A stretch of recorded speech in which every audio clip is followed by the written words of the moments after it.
let's try to solve a more involved equation. So let's say that we have, let me think of a good, say we have 2x plus 3. 2x plus 3 is equal to 5x minus 2. So this might look a little daunting at first. We have x's on both sides of the equations. We're adding and subtracting numbers. How do you solve it? We'll do it a couple of different ways. The important thing to remember is we just want to isolate an x. Once you've isolated an x, you have x equals something or x equals something.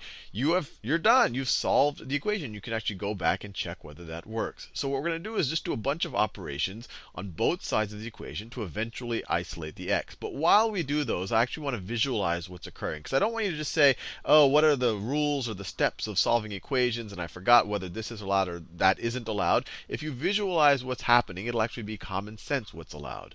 So let's visualize it. So we have 2x right here on the left-hand side. So that's x plus x. And then you have plus 3.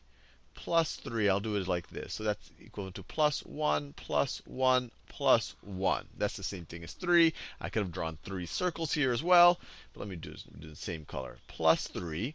And then that is equal to 5x's. I'll do that in blue.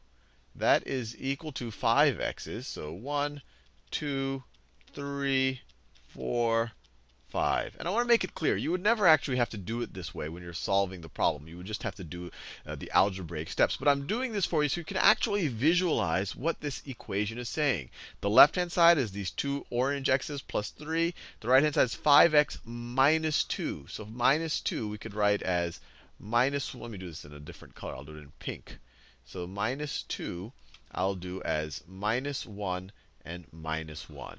Now, we want to isolate the x's on the same side of the equation. So how could we do that? Well, there's two ways of doing it. We could subtract these 2 x's from both sides of the equation. And that would be pretty reasonable, because then you'd have 5x's minus the 2x's. You'd have a positive number of x's on the right-hand side. Or you could actually subtract 5x from both sides. And that's what's neat about algebra. As long as you do legitimate operations, you will eventually get the right answer. So let's just start off subtracting 2x from both sides of the equation. And when I mean that, I mean we're going to remove 2x's from the left-hand side. And if we remove 2x's from the left-hand side, we have to remove 2x's from the right-hand side. Just like that. So what does that give us? We're subtracting 2x's from the left, and we're also going to subtract 2x's from the right. Now, what does our left-hand side simplify to? We have 2x plus 3 minus 2x. The 2x's cancel out, so you're just left with the 3. And you see that over here. We took 2 of these x's away. We're just left with the plus 1, plus 1, plus 1. And then on the right-hand side, 5x minus 2x. We have it over here. We have 5x's minus 2x's. You only have 1, 2, 3 x's left over. 3 is equal to 3x. And then you have your minus 2 there. You have your minus 2. So normally if you were to do the problem, you would just have to write what we have here on the left-hand side. So what can we do next? Remember, we want to isolate the x's. Well, we have all of our x's on the right-hand side right here. If we could get rid of this negative 2 off of the right-hand side, then the x's will be alone. They'll be isolated. So how can we get rid of this negative 2? Or if we visualize it over here, this negative 1, this negative 1. Well, we could add 2 to both sides of this equation. Think about what happens there. So if we add 2. So I'm going to do it like this. Plus 1, plus 1. So you can literally see we're adding 2. And then we're going to add 2 to the left-hand side. 1 plus, 1 plus. What happens? Well, let me do it over here as well. So we're going to add 2. We're going to add 2. So what happens to the left-hand side? 3 plus 2 is going to be equal to 5. And that is going to be equal to 3x minus 2 plus 2. These guys cancel out, and you're just left with 3x. And we see it over here. The left-hand side is 1 plus 1 plus 1 plus 1 plus 1. We have 5 ones, or 5.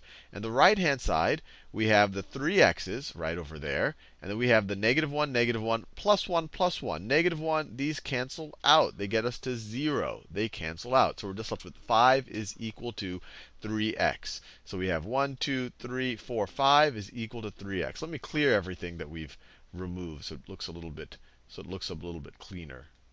Let me clear that out.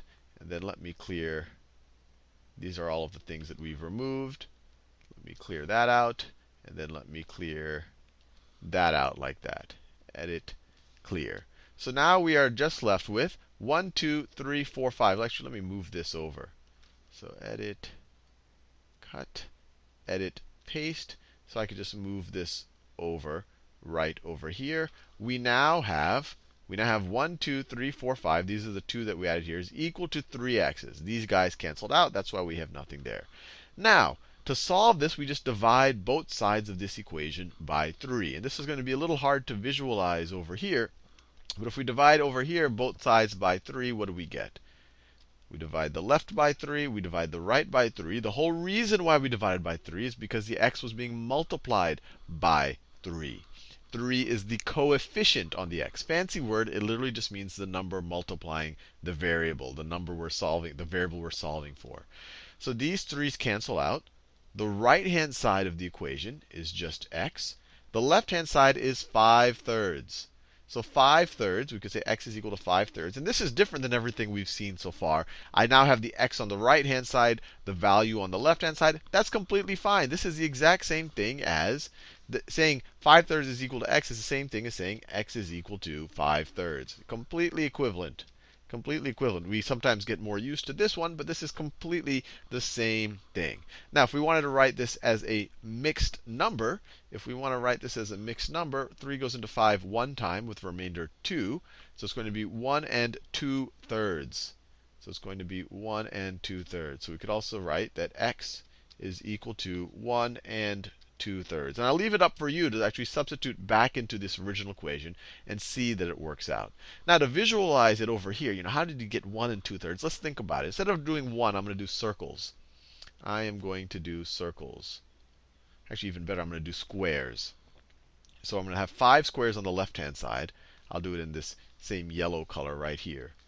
So I have 1, 2, 3, 4, 5, and that is going to be equal to the 3x's. X plus x plus x.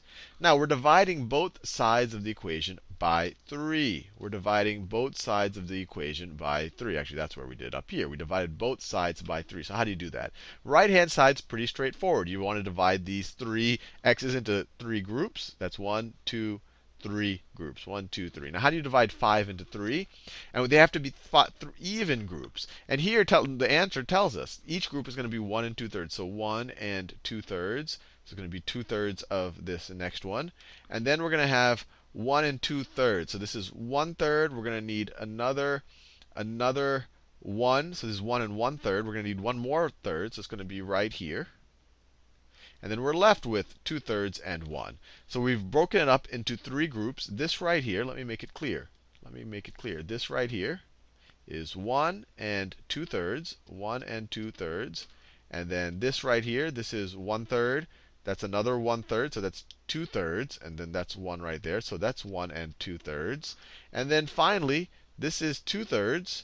And this is 1, so this is 1 2/3. So when you divide both sides by 3, you get 1 2/3. Each section, each bucket is 1 2/3 on the left-hand side. Or 5/3. And on the right-hand side, we just have an x. So it still works. A little bit harder to visualize with fractions.